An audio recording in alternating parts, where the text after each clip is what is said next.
here with Dr., or should I say Professor Arman. Good to be here. He is a Pokemon catcher. He is a musician. He's a chiropractor, black belt from Redzovic Jiu-Jitsu, Chicago, 10th Planet black belt, Gracie black belt, a true Renaissance man. Great to have you on the show. Thank you, brother, for coming. Thanks for having me, Alberto. Always a good time with you. Oh, yeah. I've been coming here. I met you as a purple belt when you were teaching seminars in Chicago. I moved here as a brown belt. That's right. I remember the purple belt. Alberto came in, good friends with the Redzovics. I did. I went there for a tack fit event. Yeah, and then you're like, hey guys, come to California. Anytime you're out there, I'm like, word up, like I will. Don't challenge me. And then I came and like, Açai Jungle Cafe next door. Bro, this is the setup. Yeah, so it's great. All over the years, the legacy, like over the last decade, I've been like, man, just solid. I've never lived in Burbank. I mean, I did sign up here a little bit when I was like living in downtown LA between owning my gym and some stuff. I was like, hey, let me get some supplementary training. But yeah, I remember that you were going to chiropractic school, right? You came to LA for chiropractic school, and then we're trying to figure out your career moves, right? But you love jiu-jitsu. You know, people talk about flow state, being in the zone, right? And you just love jiu-jitsu. And then you hooked up with Eddie too at the same time, and it's been fun to see you just go through all the different steps. You know, you open up your gym in the Gracie gym in Laguna Hills. yeah. Laguna Hills, you know. Tell me, how was that? Like, you know, people always I want to open up a gym. You know, I want to do this, I want to do that. But it's like, is it easy? It certainly not easy by any stretch of the means. Doable. And there's certain bits of advice I would give people. Number one, live very close to where you're going to have a gym. Don't commute an hour each way. It'll definitely burn you out to teach. For sure. You know, the business did well enough, but it was still like, could have avoided that stress, right? Yeah, just that stress. Maybe live close to where you're going to work. And I think that's really underrated. Really on a day-to-day granular level, like you're living your life, you're like, man, I got to drive. It's 2 hours out of your day. Yeah, every day. Do that for a year, 2 years, you start to get burnt out a little bit. So I ended up selling my gym after 3 years. I remember I actually rolled with you like a few months before. I was like, man, I'm thinking of selling the gym. And you're like, okay, you can give me like good sensei advice. Weigh the pros. We did it private, right? Yeah, private. And talking about that. Yeah, by the way, that was a great private. I still use that crucifix stuff. But you were like, you just gave me make pros and cons, just whatever, And I sold it. All positive experiences. Well, as far as like growing and learning how to run a business, customer service, earning people's business, really. This is what I learned from running a gym, that you just have to go through the fire of running a business, right? It's like everything matters different people come in looking for different things, right? They want to connect on a human basis. They want to get a workout maybe, maybe, obviously cleanliness matters, but like some people, it's like they really look at that. Other people, they'll look past certain things, right? Who's selling the memberships, right? Who's actually signing up people, taking the credit cards versus who's teaching the classes, right? And every step of the academy process, from the second they get the lead until the second they sign up, like, starting to break that down. So it was very educational, right? Like I got a business degree major, right? And I didn't learn a tenth as much as actually running a business, from going to school, right? So running a gym was good, it's profitable. Good relationship with Henry and Huron. They Gracie, they out of Torrance. When I moved here, Gracie University. Yeah, they're OGs. They're OGs. Excellent jiu-jitsu. I think one thing, like if I was going to come on here and speak about, is like they're actually like rolling with them, because they don't compete. They don't put their actual like. They put out a lot of content. They a lot of instructional stuff. Like Huron, for example, he was like the top competitors. Huron is freaking good. Huron toys with me, man. I remember there's a match with him and Rafael Lovato where he just, I know Rafael Lovato got better later on, but I think they were brown belts or whatever it was, Who says that Huron hasn't gotten better? It's just he hasn't competed. And like when I roll with Huron, I'm like, dude, like he's been training, teaching, staying in shape. I'm saying Huron. Yeah. Sorry, Huron. Cold plunges every morning, eating right. And I roll with Lovato in Texas. Actually, like he came to 10th Planet Austin one day. We rolled. We had a nice roll. I think he caught me once. It was good roll. And then I'm like comparing him and Huron. I'm like, it's not like Lovato's like. Huron is as tough as anyone. Yeah, even for Big sure. Dan. I'm like, dude, Huron wastes me worse than Big Dan. Yeah, for sure. People don't realize that. You don't realize that. Just because someone doesn't compete, it's like who's training all the time, who's investing in the art, who's like adding to their arsenal, learning the new stuff. Yeah. I appreciate that for as much as those guys put out a lot of content, I spent a lot of years training with them, like rolling with Henner, rolling with Hero, and for me that held so much valuable content, right? Henner, just so one of the most, probably the best well-spoken person in jiu-jitsu, right? He's very, very bright human, very brilliant businessman, and I've gained a lot from my relationship with them, and I think like kind of leaving the gym on those terms, sort of honorable discharge, if you will, right? Is like still good. I still go to HQ here or there and say what's up, and but yeah, that was running the gym, right? I trained with them for a few years. Pandemic hit. We can talk all about me training underground with Eddie Bravo during that time. But after the pandemic, I was like, all right, like pick it up, open in Laguna Hills, good territory that I got, and learned, went through ups and downs. But during the pandemic, you started hanging out with Eddie, right? Doing music and training, and what an experience, man. So when I moved here in 2018, originally I signed up with Gracie University and Lucas Leitch. Because Lucas, the half guard master, right? Yeah. He's in La Habra. My Cairo school's in Whittier. Ah, gotcha. Right, so it was so close. So I'm like, all right. But after a few months, I'm like, I came here for Eddie Bravo. Like, I heard about Lucas from Eddie's book, right? Like, Advanced Rubber Guard, talking about the half guard. He gave him props. Yeah. He mentioned it. And I'm like, okay, Lucas, like, he's always a passionate student of the game, He's one one of the best coaches in the world. When I look at Lucas Leitch, he's always at the tournaments, always, man, on the ground, like always on the front lines of the students, like teaching, man, and coaching. And like you see him coaching a guy at a tournament, you're like, all right, that guy's probably pretty prepped. Like that's a respected coach, like Lucas, of all the guys I see at tournaments, like this dude like takes it serious as a coach for his competitors. So that experience was very positive. Anyways, getting to Eddie though, right at 2018, started training with him a couple years. We were always cool in the gym, but we never hung out outside the gym, right? Pandemic hit. I got a condo across the street from Eddie's gym a month before the pandemic. I'm like, yes, I'm close to HQ now, living on my own for the first time, like bachelor, I was ready to hit the town, live in LA. Here we go. Just graduating Cairo school, here we go. And then, boom, pandemic. And I'm like, Eddie, I'm begging you, please. I want some training. I moved here. I put everything I can to like be next to the gym. So like, I can't. I don't know what I'll do if we don't train. And he's like, okay, cool. So me, Eddie, and like couple brown belts, get OGs at the gym, right? Like, okay. Like underground, we trained from day one of the pandemic. It was great. Getting mat time with Eddie. And Eddie was the healthiest he's ever been. And like right at the pandemic, he's like, I get healthy, and then suddenly like world closes down. I'm like, dude. So we were getting rolling in. A couple weeks in. Who's cool? Okay, that guy's not a narc. Let's bring him in. That's how it was, right? The Fight Club days. Fight Club days. Yeah. You guys had the same thing? That guy's gonna see somebody at the grocery store, like, I think he's okay. Mention it to him. Feel him out, Exactly. That's how it was. And then like my wife was doing laundry downstairs, and all of a sudden there was like, it was dark, the lights were out, and they're just like, what's that noise? And then she looked up, there's like 20 people in the room. It was after some months, right? Yeah. But I mean, you were running. It's like one person, two person, three person. Cool. It's like 10. It's not about who's paying a membership. It's who's cool, bro. Like we're not trying to get called. We just want to train. These people. We weren't getting unhealthy at the gym. The guys that were training, we weren't getting sick, right? So we're training every day. Me and Eddie. Well, depending on your situation, maybe you don't have a situation where you worry about getting somebody sick, right? You can train because you need it, right? I needed it. I think one thing you learn over the pandemic and like having a view, there are a lot of differing views, right? Like differing opinions without taking a side. It's like there's so much wasted energy trying to convince others of your mindset, and really just kind of be confident in what you're doing and focus on what's in front of you and treat people with kindness. And you can agree with what you will and you disagree with what you will, but it ain't that deep. Yeah. To steal a Big Dan quote, it ain't that deep. Yeah, because at the end of the day, like whatever you believe in, just train and this is try to be better people, right? Yeah, just like the process. Brain, body, health, all this stuff. So we were training pandemic, me and Eddie, 4 guys, 5 guys, 8 guys, 10 guys.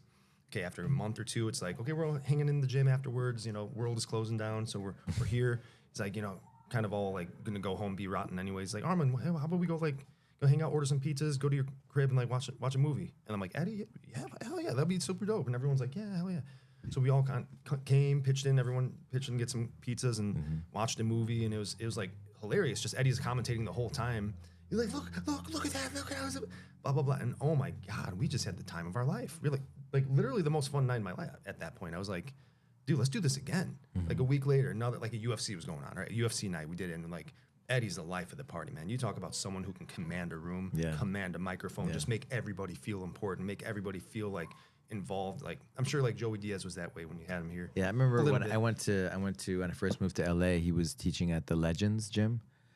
You know, the Boss Rude and Randy Couture's name was on it, but it was his gym basically, right? And just how he commanded the room and he's telling stories and being funny, and it was an experience. I mean, without repeating any stories, I'll say just living vicariously through him and Joe Rogan's stories of like Hollywood is insane. I'm like, man, I don't even need to live that. I'm grateful to have like heard it like uncensored. Yeah. You know. Anyways, like, and we're just doing that. And yeah, a couple times it's coming over. I played piano, played my whole life. You know, I played jazz band in high school, piano bars in college, just making money in college, like on the side.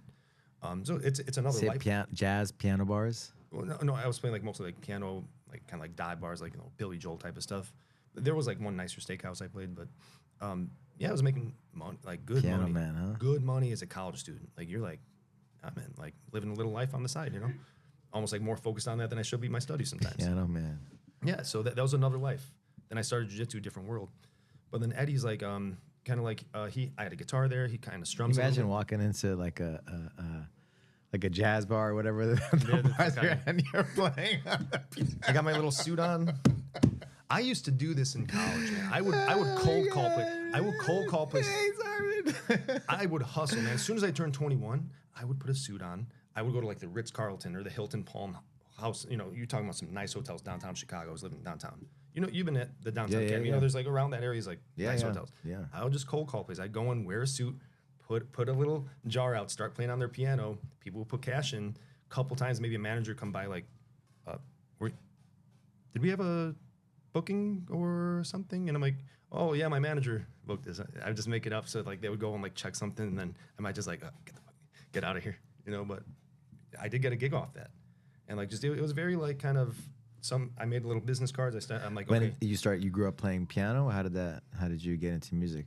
So my sister took lessons. She was like 4 years older, and then she was showing me her stuff, and then I was like picking it apart. I liked it, and then had a piano teacher, and then I wasn't that serious. But in 6th grade, I just got like, I don't know. My brother had a buddy come over who was like really, really good. I'm like, well, that's badass, man. Like that, like the way he was like a skateboarder dude. You wouldn't think he's just a piano guy, and then you're like blown away. And I was inspired, you know. Never. So Danaher says, never underestimate the large impact you can have in someone's life in a very small amount of time. Right? Just even one conversation, like why ignore 50% of the human body? He was told that, and then that took him to the leg lock revolution. So just that guy playing like Pathetique Sonata by Beethoven, like blew my mind. 6th grade, that was it. Like from 6th grade, I was like playing piano every day, like just all in tennis and piano. But like freshman year of high school, tennis. That was another life. There's another freshman year. What did you dress like? Oh my god, I don't know. Were you going to prep school? Cringe. Just t-shirts every day and shorts. But freshman year of high school, just playing jazz band, and that was it. I was hooked onto like all these like old artists from the 50s, 60s, like real music, the way I consider it, and like jazz improv. Like it was the only AP course, AP Music Theory, that I got college credit for. And cool. I love this story where like I've never walked out an exam in my memory except for that AP Music Theory exam where I'm like, I just got 100%. Like that's the best feeling in the world where you just know it. It was an ear exam, 50 different like tones you have to like decipher, and boom, like I knew I was so certain, like I'd bet my life on it. I saw Billy Joel because I went to high school in New York, and one of my best friends, I played soccer on the team, was a huge. He loved Billy Joel. He was obsessed with Billy Joel, and he played piano, of course, you know. And so we ended up going to like Madison Square Garden and watching him. And yeah, I have like a thing with Billy Joel just because of just spending so much time with my friend, you know. Billy Joel. One thing I love about Billy Joel, he for the front row of every concert, he'll give those tickets to. Like he used to have those available just for like the people who would buy it, right? He spent a lot of money. Right. He's like, from now on, they don't sell those. He gives them to someone at the show who's sitting in the back row. No way. Just to upgrade, because he's like, I want real fans in the front row. Yeah, Billy Joel looked at it as like kind of something cool that he does for the fans. So, yeah, probably the #1 requested guy in piano bar history, right? Billy Joel, the piano man. Neil Diamond, talk about that. Elton John's a hugely requested guy. You know, I was trying to play like a lot of my favorite music, and then I realized like getting into the piano bar like industry, you got to have like 30, 40 songs just on lock that are always going to come up. Like, how are you about to not be playing like a perfect piano, man? Like, it has to be perfect. Yeah. Like, so either way, got into that. Once jiu-jitsu started after college, I did it a little less, but I was always doing it, right? And yeah, well, actually, when I first started jiu-jitsu, my friend was a musician as well, and he actually ended up stopping jiu-jitsu because of his fingers. He didn't want to. He kept like kind of hurting his fingers, and then he wasn't able to play piano as well. yeah, I mean, I've heard guys like getting their hands insured, stuff like that, like piano players. So how you managed to Stay okay. Stay okay. I'll tell you this: what hurt my fingers more than anything is gi, like competitive gi sparring. You know, because they rip the gi, the grips, yeah. Yeah, and just like I'd leave some, you know, some classes with my hands shaking, like, geez, dude, like things getting swollen, whatever. And once the pandemic hit and the Gracies, they kind of didn't, you know, take too many students in. Yeah. But I was on the inside at 10th Planet. I stopped doing like a lot of gi. I missed the gi, but Eddie was over, right? He's like seeing this. He's seen me play piano. Like, hey, can you play an A? Can you play C chord? Can you play D chord? And I was like, yeah, it's easy. And then just embellishing it. And he's like, oh, you're a bad motherfucker, dude. And then we just, that was exactly it. And that was it. I kid you not, 3-4 times a week for the next 4 years, like we were jamming, up until I moved to Oceanside. And we have an album now. It's no way. Yeah. What's the name of the album? The album is called Jar of Lies. Jar of Lies. It's a play off of Jar of Flies from Alice in Chains, one of Eddie's favorite bands. He really got me into Alice in Chains. Great band. And the album artwork is totally a ripoff of it. Like, and it's all COVID songs, all conspiracy songs. Like, we were partying throughout the entire process of making this stuff. And I'll keep it very PG, right? But yeah, we were partying and like just throwaway songs. Like, let's just yell, like piano bar style. Let's just yell. And then after Eddie and I had jammed several times, we're like, hey, we can add a little structure to these, you know, like little dynamics, you know, hey, this part, let's be louder here, let's be quieter here. And then he's like, hey, maybe don't bang it so hard right here. It's like, you know, he's a good producer. He's very good at like dictating sort of like, okay, let's build the song, raise it, lower it. He's made a lot of music. He's not a virtuoso at anything, but he's very good at the quarterbacking, production, engineering side of it. And he made this investment. He put like $12K into making this album, like as far as getting a pro engineer, pro equipment. We went to a studio, like we did the whole thing. And it's on Spotify. It's on YouTube Music. Oh, cool. Jar of Lies, huh? Jar of Lies. Check it out. You will love it. I'm saying, like, and each song has a story. Each song has a personal twist. And gosh, I mean, we can spend time, like a whole podcast just talking about the album, right? But good times. And to think I have an album. That's cool. I have an album with Eddie Bravo, man. Like, you could not have told me as a blue belt in Chicago, living, reading Eddie's book, that like, hey, there's he's into music, and I'm like thinking to myself, daydream, man, if I moved to LA and I just jam with Eddie one time, that would make my life worth it. That would be like so worth the jiu-jitsu thing. I was pinching myself through the whole time. Like, I can't believe we're just like playing music this so casual. Like, we're just homies now. Like, I went to his house. Like, he's coming over, and like to this day we like text all the time, just music stuff or little jokes or. Did you read his book back in the day, Mastering the System? Every word. Or did you remember when they did right after ADCC, he did like a funny video, like Cribs, kind of making fun of Cribs. This is my house. Did you see that? Yeah, the Mastering the Twister DVD. Twister DVD, yeah. Yeah, so he had a little intro. It was like, yeah, such great marketing, man. This is what a jiu-jitsu superstar's life looks like, you know. And then he's got like a crappy bed, like the fridge. Like, well, you make it like he's like this, like, you know, billionaire guy, right? Yeah, because apparently, like, and then actually the reality of it. As soon as you beat someone, as soon as you beat Hoyler Gracie, you just blow the fuck up. That's what happens. That's what he said. He walk around one of his students' houses. It's so great. It's so great. I mean, the jokes, the laughter, man. I have not laughed harder in my life. It was really good for jiu-jitsu, yeah. I mean, Eddie's the life of the party, man. Like, he really, I've looked at him so much more. And he really popularized. I know what you're saying. Popularized. No-Gi, you know, just by, you know, hyping it up. Yeah. And, with, you know, the side that a lot of people, he did it. Yeah, people don't see the side of him though. Like, he's a very dedicated father, you know. Like, I appreciate how we were hanging out and he was coming and saying, man, I've gotten closer to my son more during the pandemic than ever. Like, playing chess, he's always at his baseball games. Like, doesn't miss one. Like, he's unless he's like teaching a seminar, you know. But he's just like, he's always, you know, going on hikes with him, you know, supporting him. His kid's way into karate, you know, so he's always talking about his push kick. He's like, man, my kid fucks kids up with the push kick. I tell him, hey, don't forget about that push kick. And it's like, he posts like an Instagram video of the push kick. I'm like, yeah, there it is. yes, like I'm a fan of it now. Like I see him post, like he'll post a video on his stories, just the push kick. I'm like, I know you've been talking about that.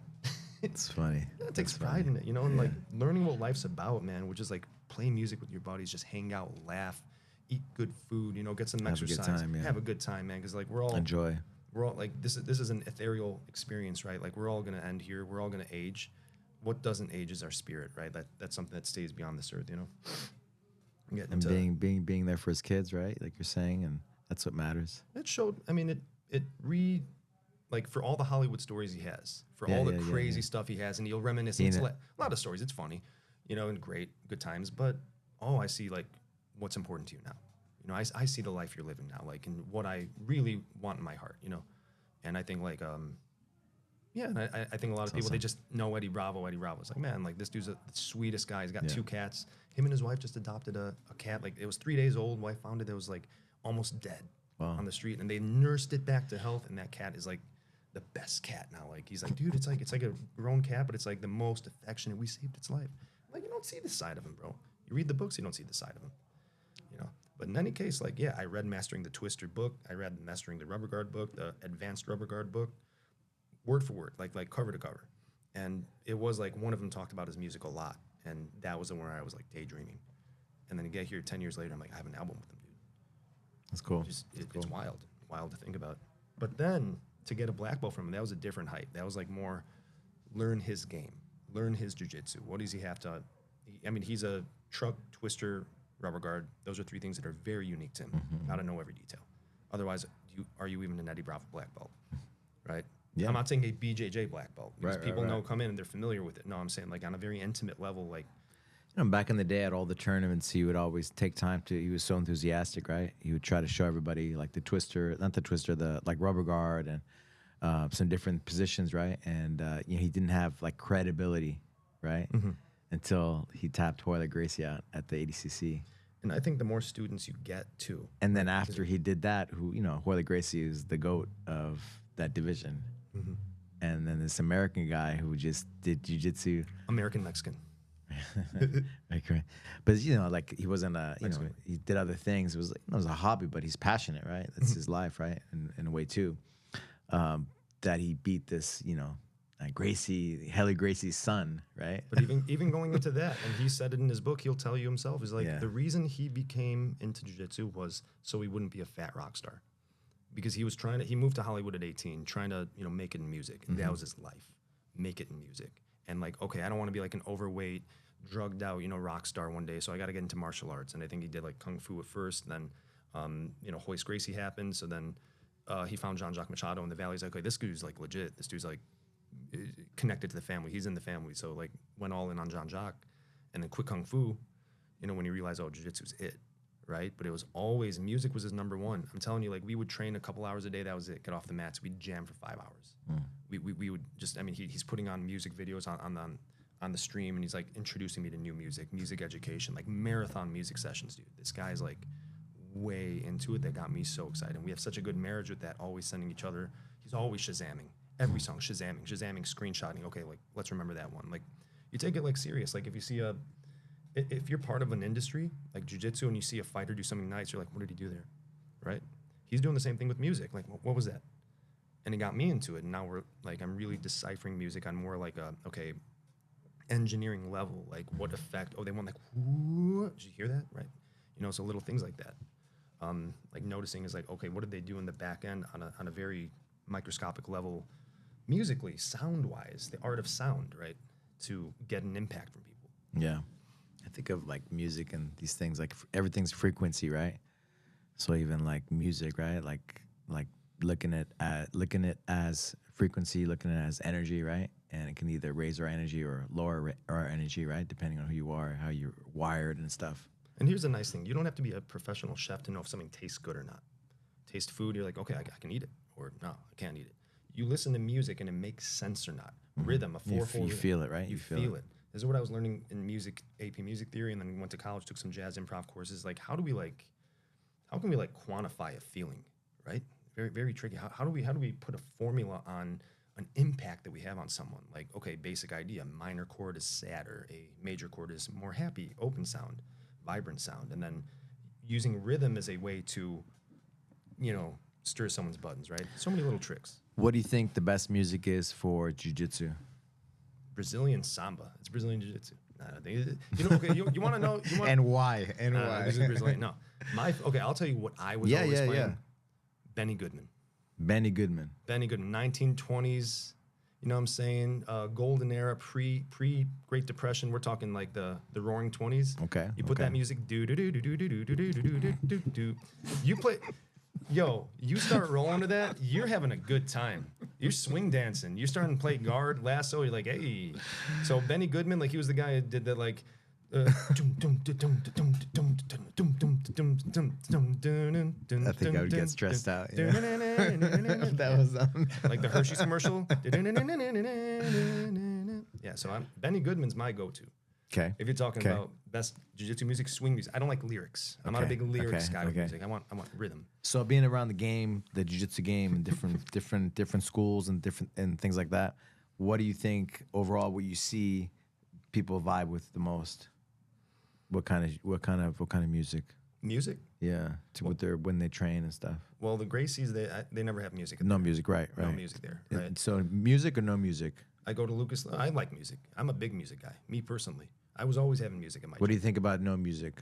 To each their own. I like music. I will always play music given the choice, 100% of the time, because music is the rhythm of life. The way I see it, it's like I had because old school is like no music, sure, silent, right? Yeah, respect. You know, I'm not. You know, house rules. That's how I look at it. It's like respect whose house it is. And, yeah. You know, but personally, I prefer music over not. Lucas Later's always playing Brazilian music. I got kind of into that. I'm like, yeah, I could get down with this. You know, what kind of music? Well, just like the hot Brazilian top 10, whatever. It's like the a little bit more electronic rather than the samba kind of stuff. Okay. So that's what he was always playing. Eddie's always playing rock. He's playing the newest rock. He got into country a little bit. Morgan Wallen brought Eddie into country. I never thought I would say that. By the way, I want to give a shout out to one sponsor of mine. Just I got Ungovernable Project, best beef tallow out there. Code Dr. Arman for 10% off. It's a tallow revolution. Everyone's having freaking seed oils these days. Okay. Guy Anthony Graffio, who trains 10th Planet Austin. Guy that I was living out there. I was just for fun. I was chopping tallow. I was chopping you know, like this beef tallow, right? Kidney sweet. What do you call it? The what am I talking about? Beef fat. What is that?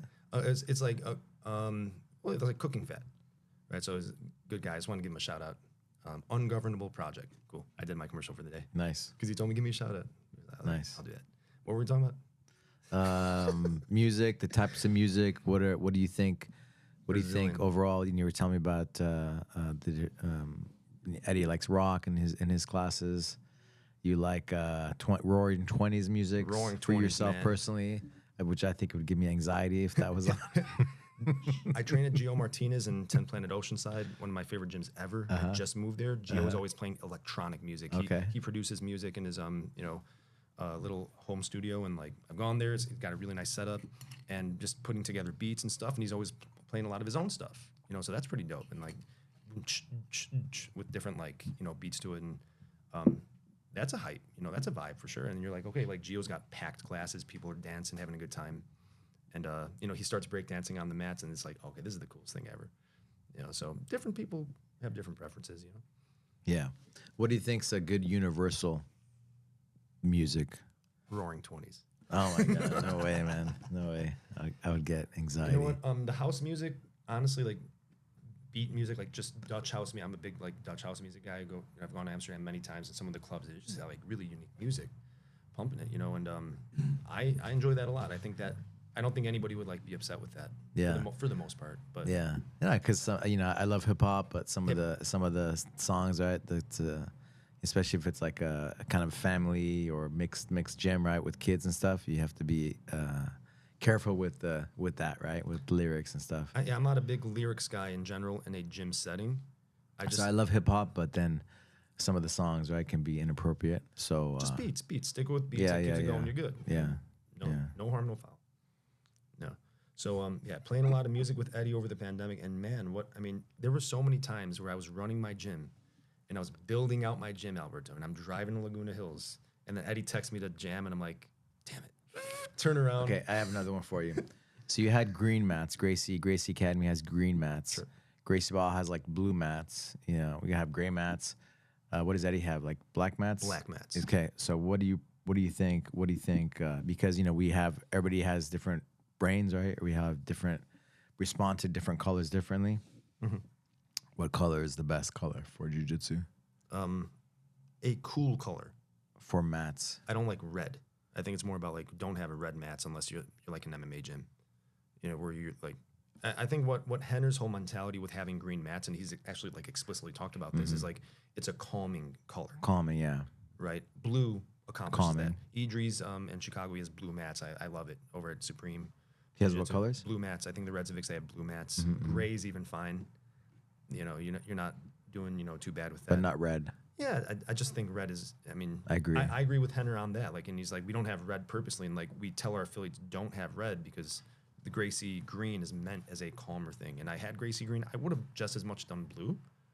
But yeah, for sure. I think you got to talk about like, again, people don't notice, but they feel, right? So when they listen to music, you don't have to know rhythm. You don't have to like go to music theory class to understand, I like this. Or, this doesn't, I know it doesn't. What sit. about white mats? I'm not a fan of white mats from my experience, and I shout out to my buddy 10th Planet Whittier, Mike Wilson, good homie. He's like, man, it's a pain in the butt to clean. It gets dark very quick. I remember Chingian, one of the OG Gracie Ball black belts who, Chingian, BJJ, he had white mats, back in the day. And sure enough, yeah. Big problem. And he actually banned like certain brands of rash guard or like pants that might bleed into the mats. Yeah, like, yeah. It's another problem to deal with. Like what brands are Shoes causing and things damage like to my mats, right? So on that tip, I would not recommend white mats. Because like cleanliness, and it's like, you look at the tarp, you have the picture of the UFC right behind you, they have a white tarp, right? So but look how bloody it is. Look how dark it is, right? Just with a little was the original one was what color? Gray? The painting is white. Yeah. But I think the UFC is gray, right? UFC Octagon. Yeah. It doesn't want to steal the show, right? Like Right. I think like if you're trying to like do a crazy design, You can have sponsors and stuff on that apron, right? Yeah. So that works. Great works. Yeah, your gym has always been one of my favorite gyms. Like Legacy was always like an example of like this is a good community. Got like it's not just a jiu-jitsu gym. They got workout stuff. Muay Thai. You can kind of get everything you want here as much as you want. And then the Açai jungle next door is just an absolute huge bonus for me. But like this has been one of my favorite places over the years just to come as like just a friend, hang out. Yeah. Yeah. We love having you. Yeah. But Eddie's a guy who he had zebra mats for a while, like, and then I think he's just switching to Fuji mats. But here's a guy, man, that he mops his own mats. Taught me a lot about that. Like, and again, people aren't seeing this every day. He's mopping his own mats. He's still teaching Monday through Thursday nights.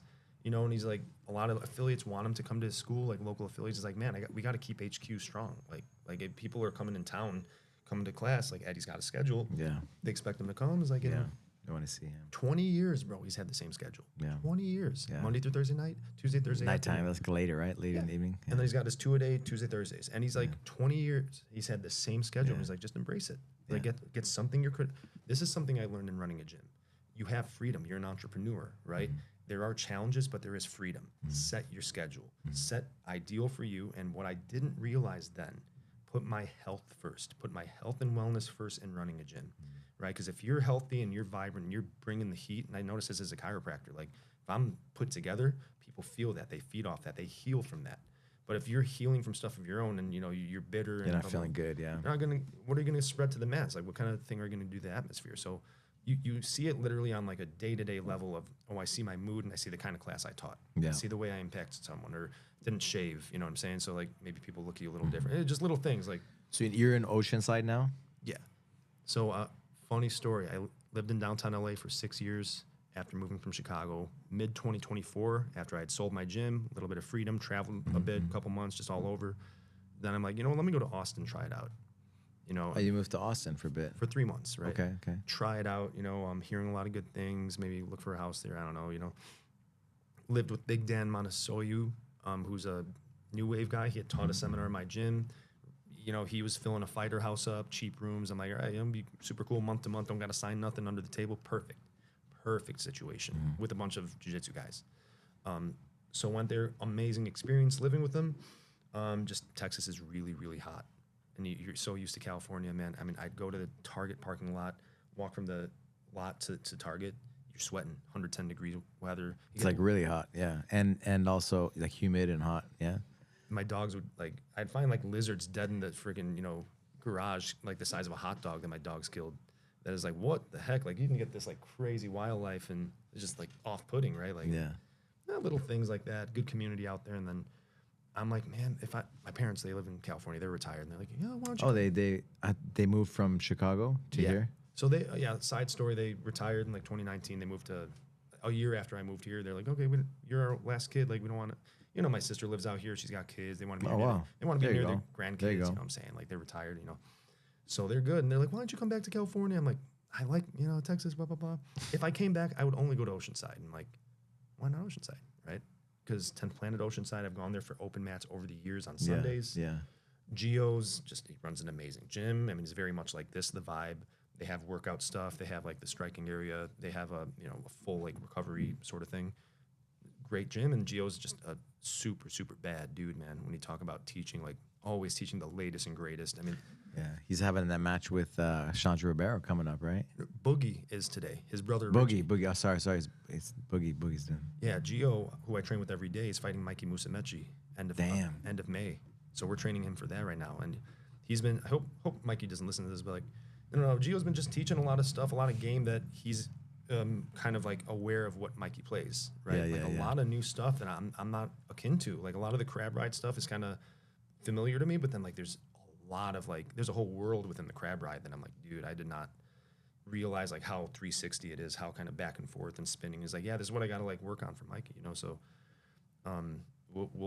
it'll be a fun match, because the last match I remember Gio was they were hyping it up, like talking back and forth, and now Gio's like very focused and different place in his life right now, and again, just such an honor to train with him. Like every day, like what event's is it gonna be? I think it's a UFC Fight Pass. UFC Fight Pass Invitational, Vegas, next month. Next month, end of May. You said that is correct. Yeah, May 20 something.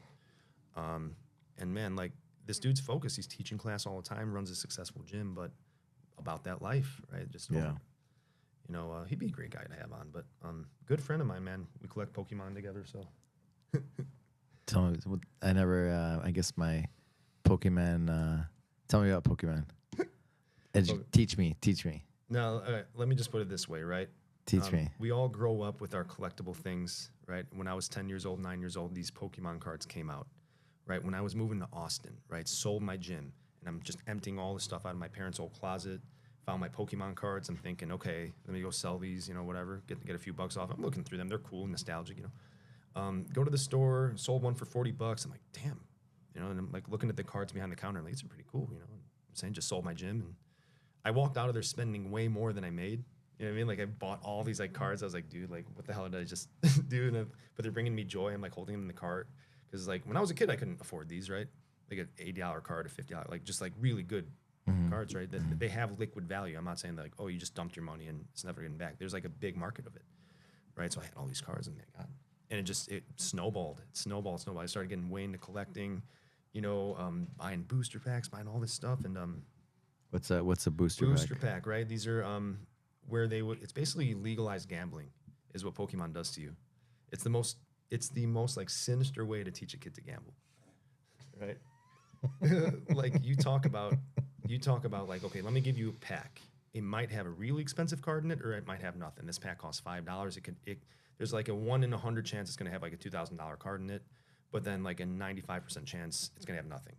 Little like numbers like that. So they stack it against what you do, but the chase, you're after the chase, and then somebody pulls the chase. Oh my God! The YouTube video comes out of like somebody just pulled on his first pack. He pulled the big card.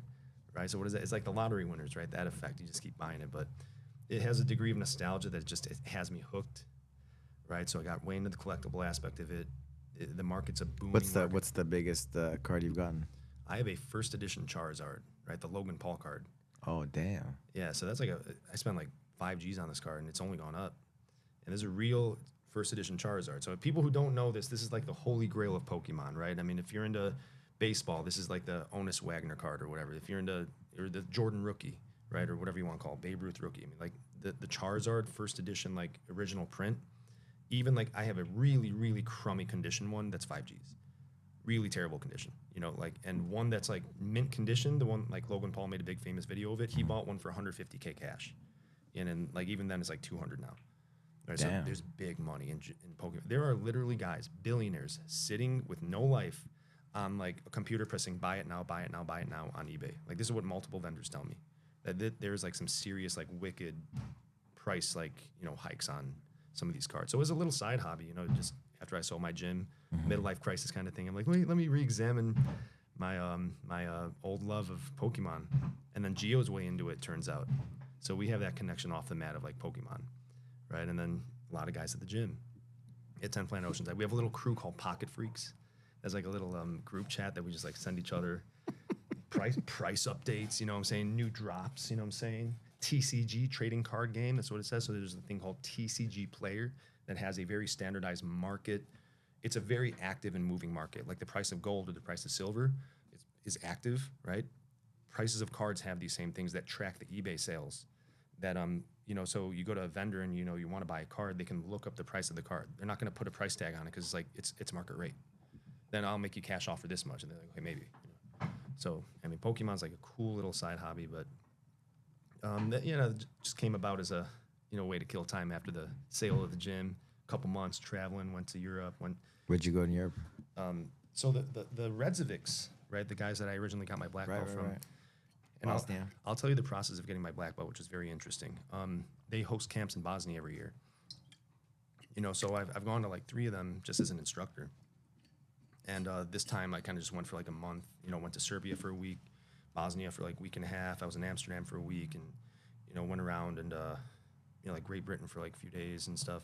I was just like, after I sold my gym, I was like, okay, travel a lot more. You know, went like to a couple jiu-jitsu camps, just like business expense, quote unquote, right? And you know, enjoyed my life a bit after like being tied down somewhere for a little bit. And that's sort of like yeah, the Redzovics, man, that I can't recommend. I want to do a shout out to Idris and Adam Redzovic, my original instructors from Chicago, and they were both running their own camps in Bosnia. Just different dates, you know, kind of, you can check them out on Instagram. Yeah, I saw. Well, I used to see Adam post about it. Now I see,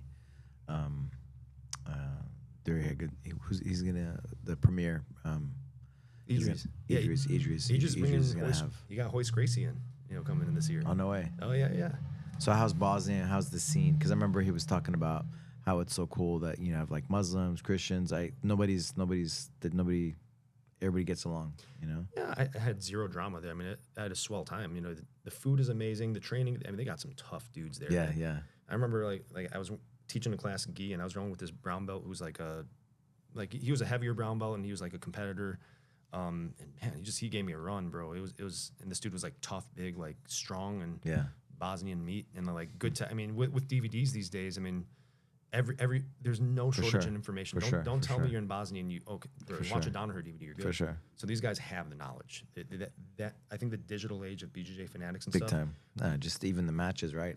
Live on wherever streaming, you see the matches, you see the techniques in real time, and you see, you know, they have the inside the gym footage even before it comes out in the tournament. So it's like a different time. Yeah. Back in the day, you had to find a guy and buy VHS tapes out of his trunk of his car. Scotty like the Paqueta. Scotty Nelson, they had DVDs, but Paqueta before that in Brazil, he was a Carlson Gracie black belt. He was an arms race, huh?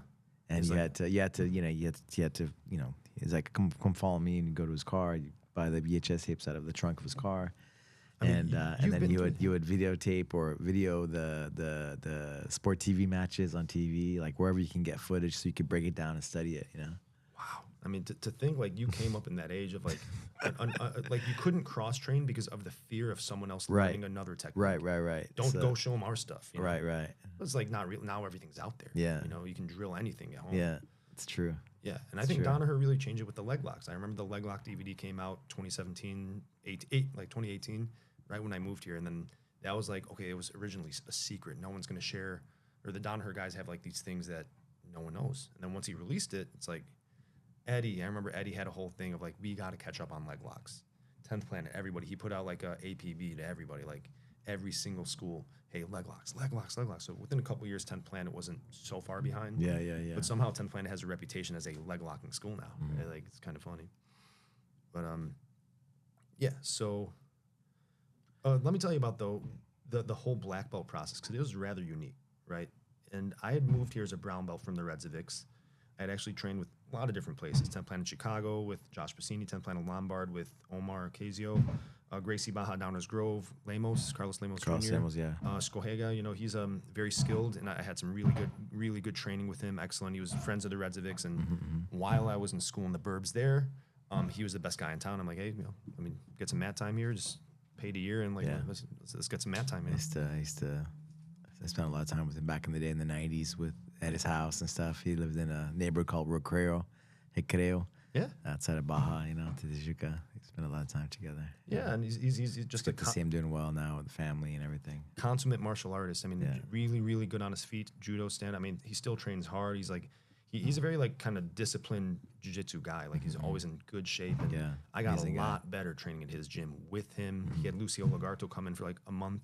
And I was training with Lucio like all the time. And this dude was like super cool. Yeah. He had all these like good guys that I didn't know at the time that apparently like the legends were low-key legends. Sure, you know what I'm saying? For sure. And I was like in with Lemos, bro. Like, as a purple belt, getting a lot of mat time. I was friends with Jeff Curran up in about an hour outside. Big Frog, bro. Like, Pedro Sauer black belt, super high. Like one of Pedro Sauer's like right-hand men type guys, you know. And I would like every month I would drive up and just like do a couple hour class with them. Did a couple privates with them. Just, you know, solid connect, man. Like, just a good dude. I was like, all right, he's a good guy to know. You know what I mean? Like, I got to meet him and learned so much from him. You know, but moved here as a brown belt. Trained with Eddie and Henner and Huron for a couple years. Pandemic hit. I visited Chicago. Coffee with Adam, coffee with Idris. They're like, man, we think you're ready for the black belt. Like, how you want to do this? Come back in a few months. Cool. Came back. And, you know, the Redzovics were always one team. Once the pandemic hit, they kind of went their separate ways in business, right? Like, as Idris did his own thing, Adam did his own thing. Idris, Premier Jiu-Jitsu, and then Supreme Jiu-Jitsu. Then Adam, Supreme, what is it? Supreme Jiu-Jitsu. Supreme Jiu-Jitsu. Idris, Adam, Downtown Jiu-Jitsu Downtown Jiu-Jitsu Club, yeah. Eddie Redzovic kept the original Redzovic school in Lincoln Square. So they had their own 3 schools, right? Long story short, that's its own thing. So long story short, should they rejoin and I think, I mean, whatever. Well, Idris kind of little side note, Idris kind of took off with the whole 7-Eleven thing. Oh, right. That's right. That was really good for him. He beat up that guy. It was really good for him because it was the way you want to demonstrate jiu-jitsu. It's like, okay, someone attacks someone. In case you guys haven't seen a YouTube video of a guy like attacking someone in 7-Eleven. Idris Redzovic. Idris, my guy, white to black belt. Took him down, put him in the gift draft, twisting arm. Because he taught at the downtown location, right? Forever. Correct. Yes, when it was Redzovic Chicago downtown. Right. That's why I lived in downtown Chicago. I lived a block from that gym as a white belt. Did my intro class with Idris. Got my blue belt from him, purple, brown event. Like, and I was training all over the place, but Idris was always my guy. We've had many conversations off the mat.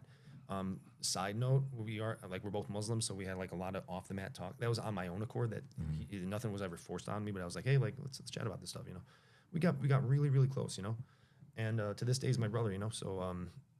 I told Adam, and Adam 100% respected it. I'm like, you know, for what it's worth, like, I want Idris to tie the belt, you know, because I would be his first white to black, and he hasn't. Good people, man. Those guys are good people. He hasn't given a black belt, Idris, because he was always part of Redzovic. So it was always Eddie and Adam who always. Eddie was the older brother, right? Eddie was the older brother. Adam still has given some black belts, at least even if you like traveled somewhere, he kind of gave it to someone, boom, boom. But Idris never had given someone a black belt. So I'm like, you know what? I really want to be Idris's guy, man. Like, Adam, and like, I'm your guy too. I'm everyone's, like, you know what I'm saying? Like, yeah, for what it's worth. And Adam was the coolest dude. He's like, yeah, for sure, you know. It's all together. It takes a village, you know. It takes a village.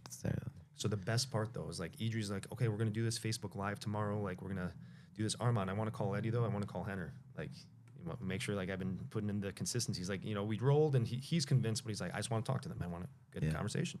He's like, I got Henner's number, but I don't have Eddie's. So I sent him Eddie's. I'm like, yo, Eddie, my guy wants to talk to you. He's like, okay, cool.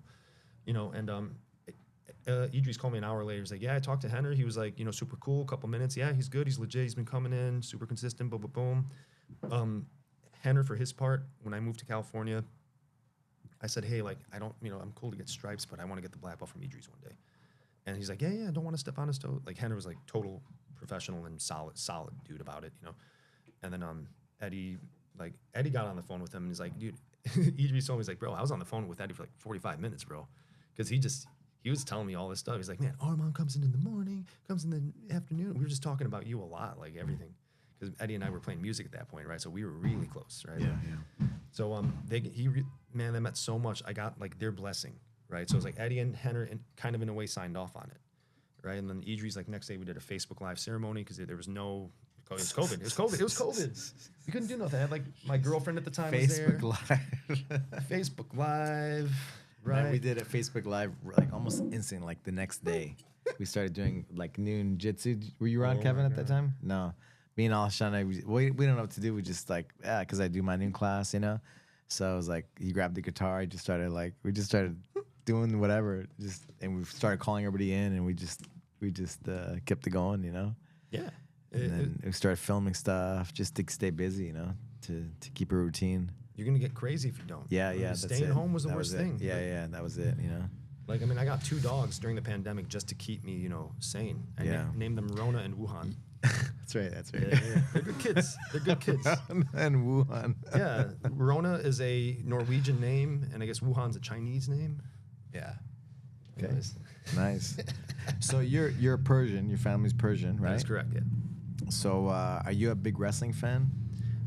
Not really. I never came up in like that culture, wrestling culture. I just do you have family members that are like they love wrestling? Because Iran, right? Like so good funny story. Like I went to Iran like last time. Eddie always rips on me about being Iranian. Is the funniest thing. Iranian, you're not Iranian. It's funny. I was like there in like 2016, maybe like 4-stripe blue belt at that point, but cauliflower ear did come in. I was fresh cauliflower ear. The thing, it just was in the draining process, right? Like it's bad. And man, my uncles like respected me. Like they were giving me props, man. Like your uncles, my uncles in Iran. Like, and my mom, she hated it. She sees, I mean, she's from Iran, but like she lived in America, and she's like, you got it. Like you're not gonna find a wife. Boom, boom, boom. Your ears are so ugly. Oh my god. Like, and then like I was actually surprised at how her brother like touched her on the shoulder. No, it's like. No, proud of you. Yeah, he's proud. Like he's like, no, in Iran, it's actually looked at as a very distinguishing thing. Like you're an upper echelon member of society if you're a wrestler. So on that note, I was very pleasantly surprised to see how well taken a cauliflower ear was in Iran, and that was firsthand experience, and like pleasantly surprised. You know what I mean? Like, do you follow wrestling at all? No. I never. I've been getting into more just like because I don't like not being good on my feet. Like Eddie's always been a guard player, and I always took pride in my guard and the half guard game. And I mean, Eddie's never been a wrestler, right? Yeah, so, yeah. You know that's where just I guess my daughter being into it. Like I've gone all in. She's been killing it, man. I've been seeing your posts. I love the sport, and it's so exciting. Yeah, and I mean, there's so much application. Jiu-Jitsu for life. Jiu-Jitsu overall as a self-defense combat thing, man. Like Jiu-Jitsu is the it's the best, you know.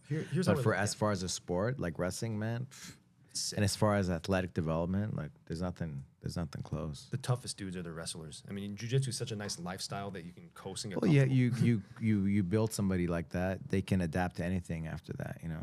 Yeah. Add some Jiu-Jitsu, add some of this, and then you're just a machine. Jiu-Jitsu is the ultimate retirement. The way I look at it, like you say retirement, the ultimate retirement. Yeah, like the best. It's the best retirement because like Mighty Mouse, look at it like that. Like he's done competing, but he's like he just wants to do black belt gi competitions now. Like he's done with UFC, he's done with like his major thing. Now he's probably gonna do master. Having fun, having fun. Yeah. You know what I'm saying? Jiu-Jitsu, there's no reason why you can't compete for the rest of your life in little master 3, 5 division. Who cares? There was a video I shared on the Legacy Instagram instead of my own by accident, but it was of what's the actor's name from Boondock Saints? Sean Flannery. Yeah. Sean Flannery did a book, did a movie. Is it Heart of a Champion? Mm-hmm. It was a jiu-jitsu movie. Okay. Anyway, it's a great movie because it showed kind of that time, like the 90s and stuff, of how, martial arts schools, like the UFC came out, everybody wanted to learn jiu-jitsu, everybody wanted to do jiu-jitsu, and a guy was like, no, I'll beat your ass, like this is like, it's gay or whatever.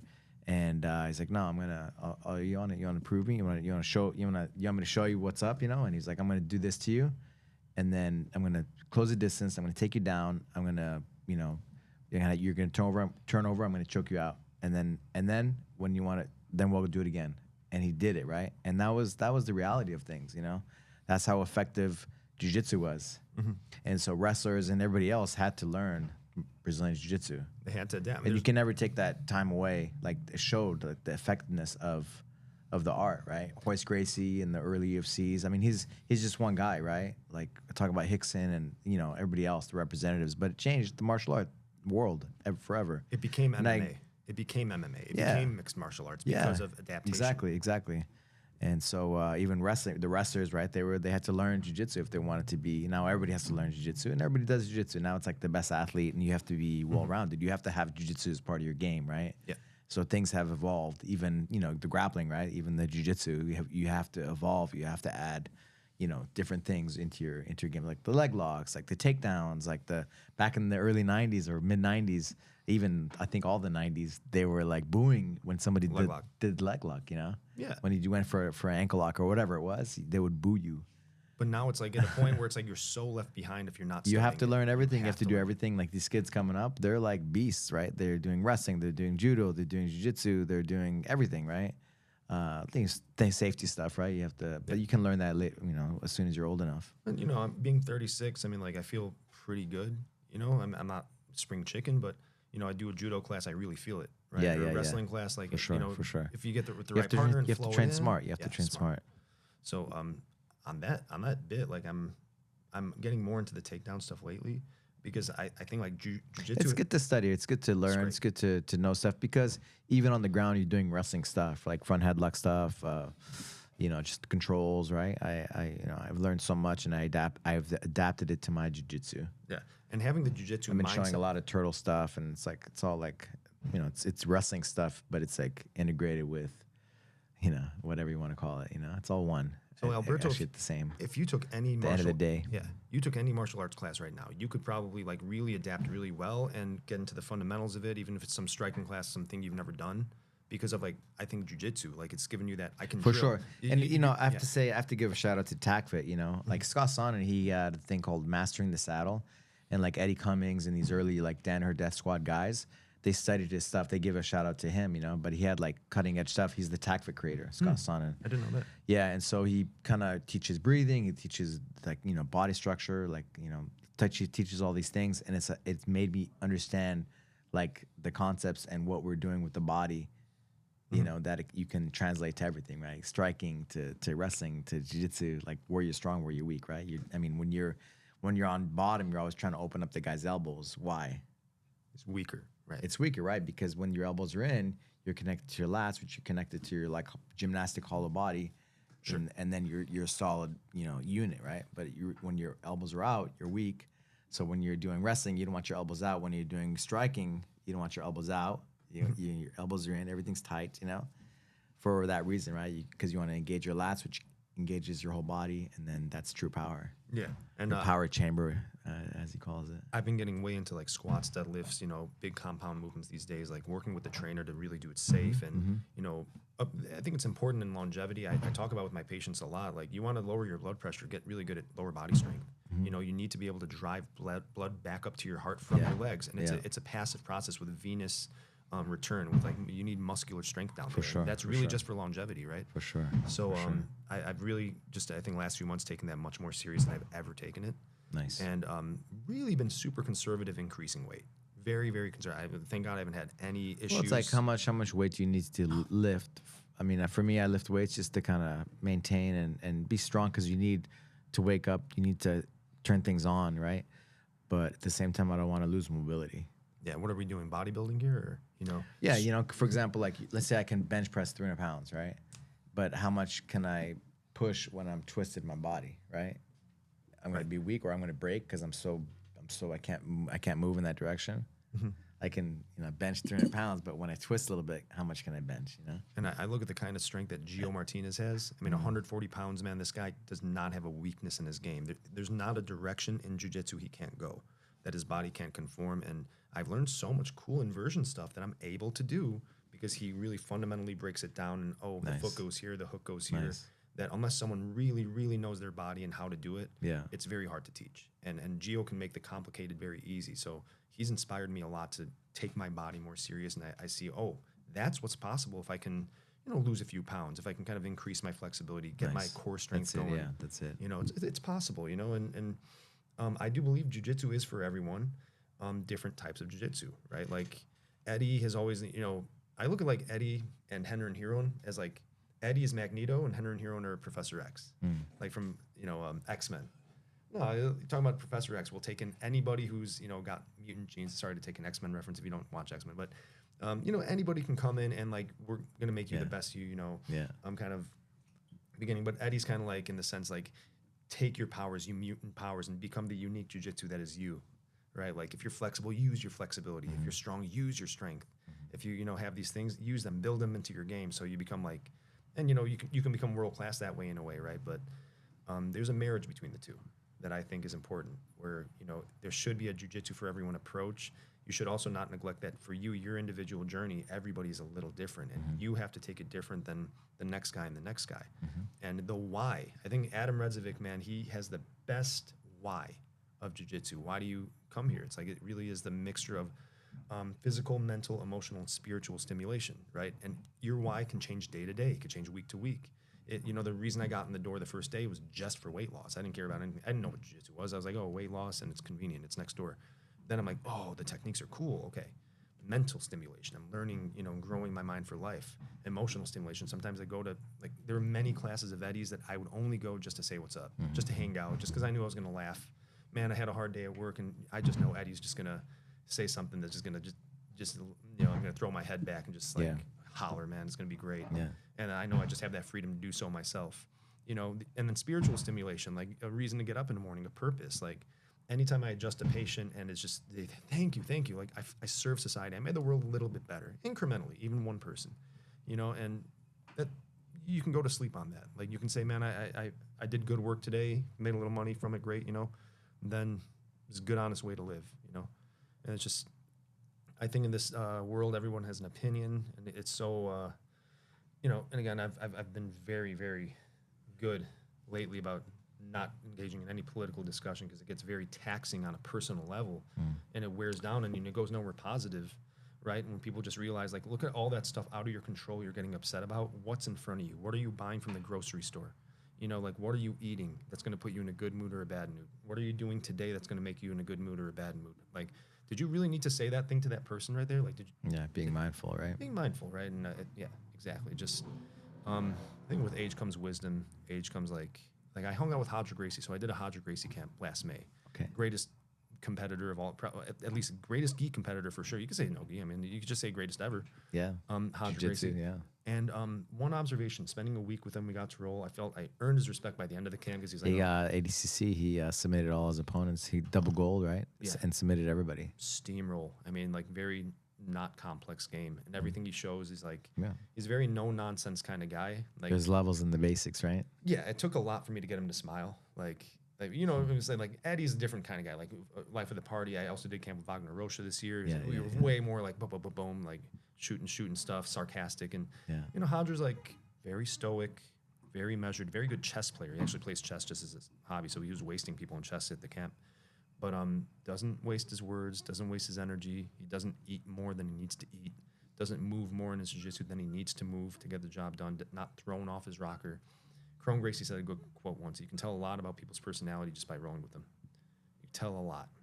And Hodger has a, I think like everything I felt from his game, meeting him in person, I'm like, okay, it makes sense. Yeah. It makes sense. Very, he's a nice guy, cool guy, but he's not much for small talk. I'll tell you what. He's not a guy who I'm just going to talk about the world. He'd just be like, yeah. He doesn't disagree or agree. He's just, okay, yeah. You think so? Yeah. Sounds good. Yeah, sounds good. Can be. Yeah, basically, he's very kind, nice guy. But then you notice, okay, like I study Henner, I study Eddie, all these like CEOs, successful guys. They've made it in jiu-jitsu, spending a lot of time with them. Maybe Hodger, different people, and success doesn't have a, one size fits all blueprint. Success is success, however you define it, right? I mean, I don't want to argue it, but I think there's some like empirical things you can look at. It's like, okay, nice academy or, well off or whatever, jiu-jitsu, all this stuff. And, right. And I think it's just guys being, comfortable in their own skin. What does success mean to you? Jiu-jitsu success mean to you? Jiu-jitsu success? Mm-hmm. Good question. You know what? I think I answered this question for myself as a white belt back in the day. If it could, this is how I looked at it. Like if it could become a self-sustaining hobby, like I would never need to pay to train. By the time I get married or whatever, like it's just a part of my life. Like you're not going to get me to not train. You know what I mean? Like I'm not going to, you know, whatever. Or like I can incrementally like say, all right, let me sacrifice a day or two. We'll do this. Yeah. So I think like maybe I answered that question 12 years ago to myself was like, it's self-sustaining hobby, right? That was my definition. Self-sustaining hobby. I don't need to pay to train somewhere. Like I'm more just like welcomed in. If that's my personal definition, like it was never like, let me build a career off jiu-jitsu. I never cared to build a career off jiu-jitsu. I was like, you know, starting jiu-jitsu just to lose weight, just to have and then these days now it's like it's a good guiding ship for me, good guiding sail to a reason to be in shape. That's what I love about jiu-jitsu and just being a black belt in the game a little longer, 5 years of black belt now. I'm like, you know, now I'm using jiu-jitsu as a tool more than ever for my own personal self-development, which is all we ever could use. But it's like, I'm like, man, I accomplished something that's very hard to do. Why can't I accomplish other stuff? Why can't I use that as a, okay, like what got me a black belt? Why is Henry this successful? Why is Eddie this? And listen, good personality, I think, is a universal currency, right? All the guys that I train with. So I was gonna ask you, you know, you told me you wanted to have a family. So what does that look like? It's like success with the family, like doing the things you want to do in your life. Like say 5, 10 years. Say 10 years from now.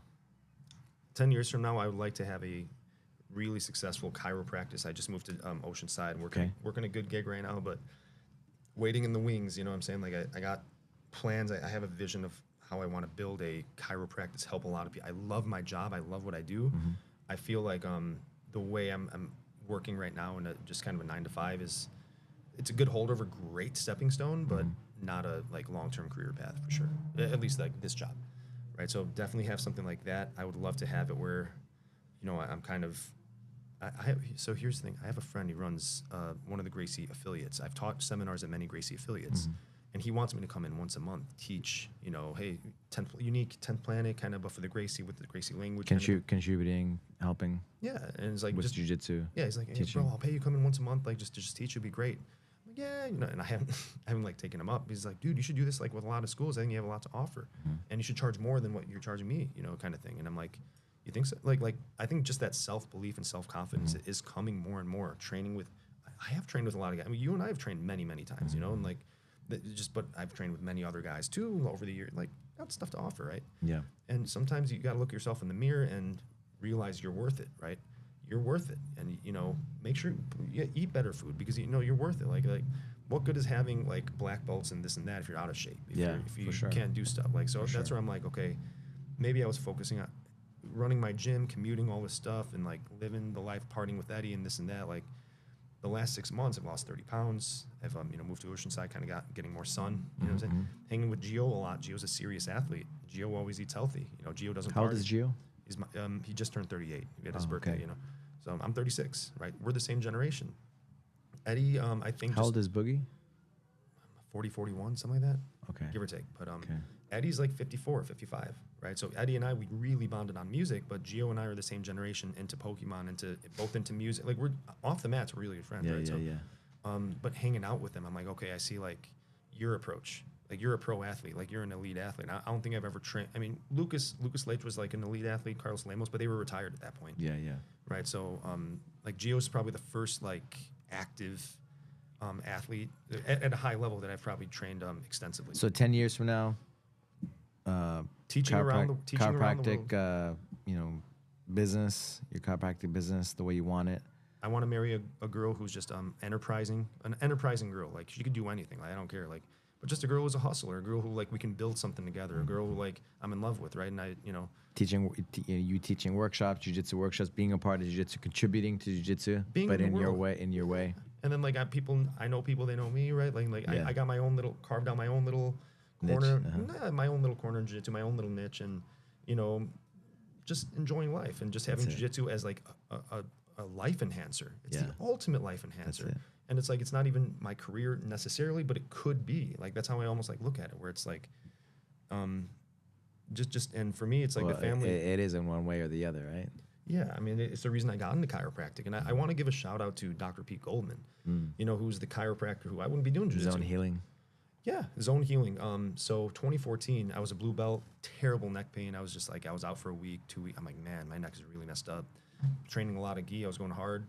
Adam Redzovic at the time, he just got his neck fixed. I'm like, yo, who's this guy? San Francisco. Like, my sister lives out there. I might just go visit her and go do this thing. And he's like, oh, Dr. Pete's the man. You know, go hit him up.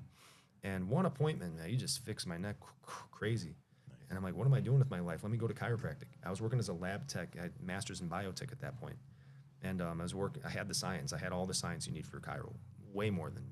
So that's what got me into chiropractic and saved my jiu-jitsu. And I wouldn't have done jiu-jitsu if I didn't find chiropractic. A natural, chiro means hands. That's how you got into it. Yeah, chiro means hands, practic means practice in Greek, right? So this is natural healing, right? Using my hands, you know, not using drugs or needles or anything. We're engaging, we're tapping into the body's natural ability to heal. Yeah. And mechanical issues that get on the table, I can fix a mechanical issue, bro. Like, I'm getting so confident with it. You know what the ultimate disease to treat is people's minds, right? Getting them to get engaged in their own health, that is the $1 million question. How do I get someone to care? It's like, listen, man, like, I don't even tell my patients, like, you have to quit anything. You have to lose it. You don't have to do nothing. This is America. Like, God bless it. Like, smoke cigarettes, you know, eat bad food is all good. I'm just going to say it's going to triple your time to heal if you to smoke cigarettes. It's gonna, you know, your immune system will take a hit if you have drinks. You know, just do what you want. I'm just letting you know. I'm here for you. You know, I want to support you. Right? I talk to every patient like that. Yeah, it's awesome. Well, man, we have to continue this another time. Thanks for coming up, brother. For sure. Yeah, I'm do some jiu-jitsu, and this is good to just catch up. And man, it's been a minute. You know, you were in Texas. You were like, I was like, where's? And I saw you were in Oceanside. So I'm glad we got to sit down a little bit and hang out. Yeah, landed on my feet in Oceanside a little bit. Things brewing, cooking, but I do have a lot of plans that I'd like to come back at a later time when things are way more established and accomplishing a lot more what I wanted to do. You know. Yeah. But you've always been like a super solid dude over the years, man. Like, just to do always, you know, with open arms welcoming the academy, and I'm, you know, always positive coming to Burbank. I'm like, man, Legacy's like, I've recommended a lot of people here. Like, if they're moving to Burbank in the area, I'm like, or hey, I'm coming to LA. What gym do I got to visit? I'm like, you know, Eddie's, right? Like, Eddie's go to Legacy Burbank. Solid, man. Great gym. You're gonna have a good time there. One of the hot spots, you know, and then wherever else, you know. So that's I'm grateful. I was like a little surprised, like, you asked me out. I'm like, oh man, what's going on in Alberto? So it's super cool. Thank you, brother. And how can people find you? Dr. Arman Hammer 10P on Instagram. Dr. Arman Hammer 10P. That's really like, I'm pretty active on that, so it's like pretty much on there. So you know, you can find me there. Drop me a line. I'm in Oceanside, California. If you want to come get adjusted, if you want to come like do a little private lesson, I do private lessons on my rooftop, ocean view. Nice. Really nice. I saw the pictures of the video, whatever you posted. Enjoying life, man, and I think just building what I want to do, like growing up, right? Like, let me get a family, let me like get a little more established in jiu-jitsu, a little more established in my chiro, but all these little things seeds have been planted that a lot of the hard work has been done. I mean, getting a black belt is hard enough, right? Like, getting a degree is hard enough, right? So it's like, okay, we can do hard stuff. Yeah. Doing hard stuff brings confidence. Yeah, that's it. So, you know, time to do more hard stuff. That's it. Thank you, brother. Thank you. God bless.